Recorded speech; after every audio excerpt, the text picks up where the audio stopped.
What's going on, guys? Back for another video. Today I'll be repairing couple of things on my car. Let me show you what I got. All right, so I got packages from Amazon. First thing I got was this. This is an 8-pack of LED strips that I'm going to use to wire up the trunk lights so that there's a lot more lighting in there and I can find things in the dark, especially when I go snowboarding. There's just not enough light in the trunk to see anything. And the mystery package, let's take a look. Tear perforation to open, so I will. What do we have? Open sesame. And what does it say? It says right there, 150 psi brass. What could it be? What could it be? I'll just tell you guys, it's an oil pressure sensor replacement for my AEM oil pressure gauge. It crapped out on me. I'll show you shortly, but here it is. Here's the new sensor with a new connector as well. As you can see, I have two gauges. One is the oil temperature gauge and one is the oil pressure gauge, and right now it's showing 3 lines. I've had this for a few months now, and my conclusion is that the pressure sensor is basically dead. I checked the wiring with a multimeter and it's all good. There's no loose connection. So I spent what, $100 on a new sensor to replace it. So hopefully this works. Let's go install this first. Okay, so I'm gonna install the oil pressure sensor and let me show you where it's located in my engine bay. The wire right here, you see that braid line there? Goes around here, and the oil pressure gauge is somewhere deep in there. So what I gotta do is take this off, the alternator cover, and then take the alternator or pull it away so I can have access to it. I'll plug in the sensor and hopefully it reads. So let's cue the time lapse.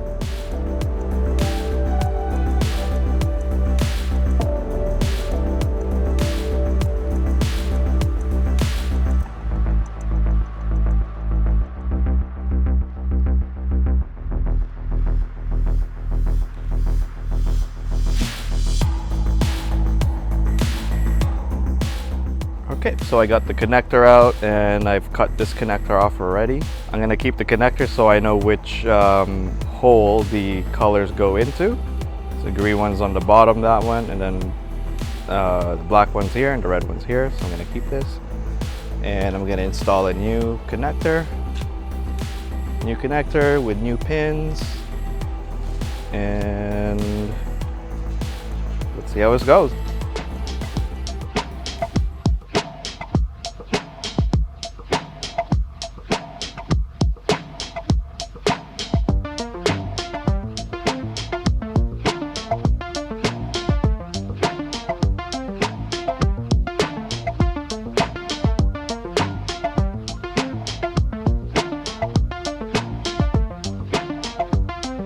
I messed up. I'm supposed to put this through the wires first. That way it keeps the water out of the connector on this side. So I gotta cut the wires off again, resolder them, and put this thingy through the wires through this thing, and then do it all over again.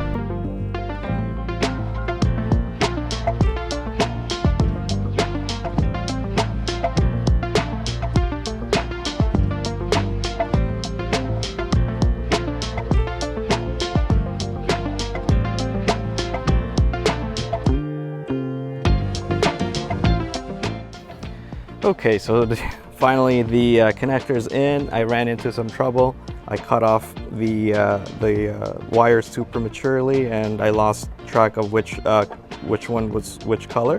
So I used the multimeter, went to the front of the wiring harness and tested which one was the green wire versus the black wire. So I figured all that out, got them all crimped in there. So I'm gonna plug in the sensor and see if we get a reading. All right, so I have it plugged in. Let's go into the car. Oh, right, I have to reconnect this. Okay, so the gauge is back in, unplugged in on this side. So let's put the key in, turn the key. Let's see what we get. 0 PSI, yes, now it's working.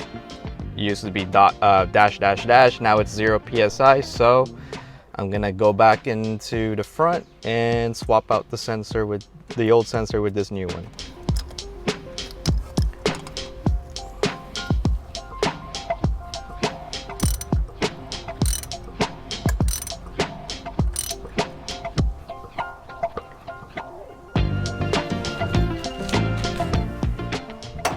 I'm gonna run into the car and test it again, make sure it's still reading 0.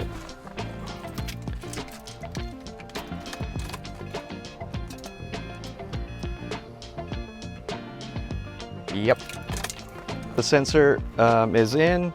I tested it and it's reading 0 PSI, which is good. So finally, after months of it not working, I'll finally be able to see what my oil pressure is. A little bit of less anxiety while driving this car. But it looks like it's getting dark. It's around 8 p.m. now, so I'm going to have to postpone the trunk lighting wiring for tomorrow afternoon after work. So I'll see you guys soon.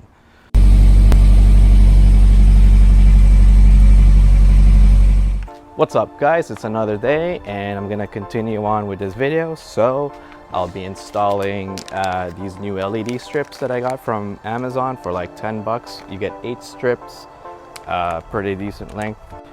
And what I'll be doing is upgrading this LED strip I got, I believe from JDM Toy. And as you can see, it's not all lit. So these eventually just, not very reliable. So I'm gonna have to replace them. Oh, it looks like it's just completely dead now. Oh, that's why. Where is it? That wire came off.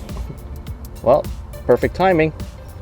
So the way I want to mount these strips in my trunk is, well, originally the original strip goes from here to here, so it only lights pretty much this area. What I want to do is take up maybe the whole top here and maybe add one side here and another one here on the side. That way I can get like full coverage of lighting, and that should be plenty bright for dark nights in the snow. I'll be able to find anything I want without any problems. All right, so here's the old one. Pretty flimsy, not very flexible. Here's the new one. Slightly longer, maybe by like half an inch, and a lot more flexible. It's got and double-sided tape, of course, on the back. And the only part I'm going to be reusing is this wiring connector that plugs into the stock socket here.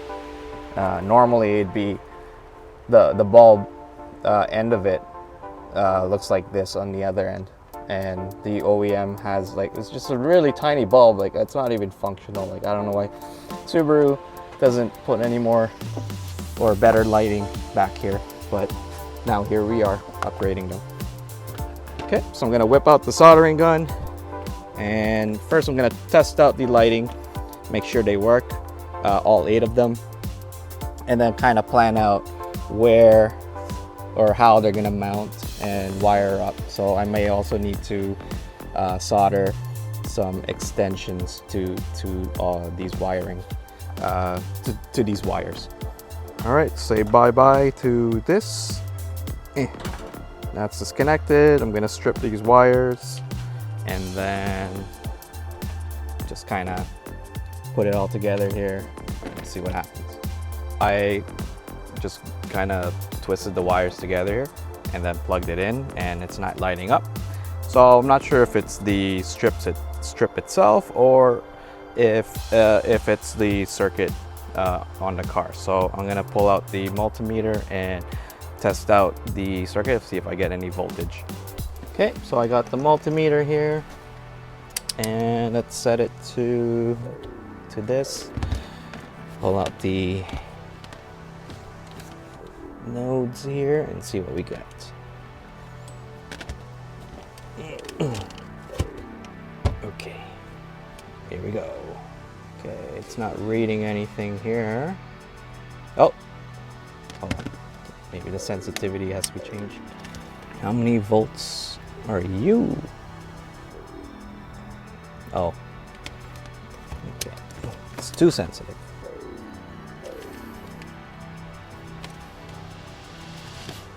Okay, it doesn't look like there's anything coming out of that. Maybe I have to push it in a bit more. Let's try that again. Nope, nothing. So, problem could be, well, it could be this. It could be this. Or worst case, here. So what I'm gonna do is test this guy out right here. This guy. Looks like I could put the two probes in there. Let's see what we get. Oh, there we go. 12 volts. That works. Okay, so next thing I can test is if there's any continuity in these wires. So I'm gonna put the probe on one end of the wire, and then the probe on the other end, the other probe on the other end, and see if there's a current, or if there's continuity. So I put that in this mode. On the multimeter, I'm gonna put this here, this probe here, and then this probe here. Should hear a beep. Good. There's that beep. I'm gonna test the other wire, and beep. Perfect. I'm gonna do the same with this one. I'm gonna hold this here and hold this guy here. Beep. And one more. Good. So there's continuity in these wires. So the only thing left to see to check is if the connection is good on between this and this guy. So you can just look at this here. Looks like this wire here is in good shape. I'm gonna plug it in again. Let's see if we can get a voltage reading here.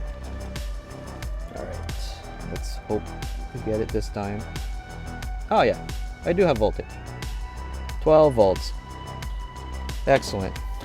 So now we check this again. I'm gonna just hold it. Hopefully it lights up now. Nothing. Oh, I hope these aren't dead on arrival. So what I'm gonna try is go to the front of the car and tap these into the battery, or touch the battery terminals with these, and see what happens. Okay, here we are at the front. Let's take that off. Red to red, black to black. Let's see what happens. Oops. Yep, they're working. Could have been the polarity. So let's try it again. Let's check the polarity. There we go. Success. All right. So I'm gonna go ahead and solder it. Okay, so I've spliced two of the LED strips together. I mounted it over here on one side and here on the other side. Then they all converge to these two wires here. I used the gray wire as black because I didn't have any black wires left, and I used this kind of, magenta color for the red. And now we're gonna test it. I got the polarities correct this time, so let's give it a whirl. Oh, there it goes. And the color seems to be a little bit bluer than the old strip, but it's still plenty bright, and I'm really happy with it so far. I think it's gonna be enough illumination at night, and I'll be able to, you know, find things in here a lot easier. So I'm gonna go ahead and mount the other strip there and here, and then splice them all together, and then we'll have a final look. Okay, so I just finished wiring it, wiring all 4 strips together. So without further ado, here's the big reveal. Let's put the trunk. Here we go. 3, 2, 1. Oh yeah, nice and lit. Look at that, 4 LED strips, one here, one underneath here, another one here, and then one more, the last one over there. So it's a really nice color. I'm digging the color here, nice cool blue. Next, well, I'm pretty much done. I just gotta make sure that these LED strips stick. I'm pretty sure one hot summer day, and it's just gonna pretty much come off. So I'm gonna reinforce that with some tape and maybe fix up some of or tucking the wires in. But overall, I'm really happy with the result here. In the past, I think when it was just one strip here, this whole side pretty much wasn't lit. So now it is. I can grab stuff here and no problem. I can find things, no problem here. So thanks for tuning in, and we'll see you in the next video. Like, subscribe, comment, share this video with everyone, and tune in for the next episode. Thanks for watching.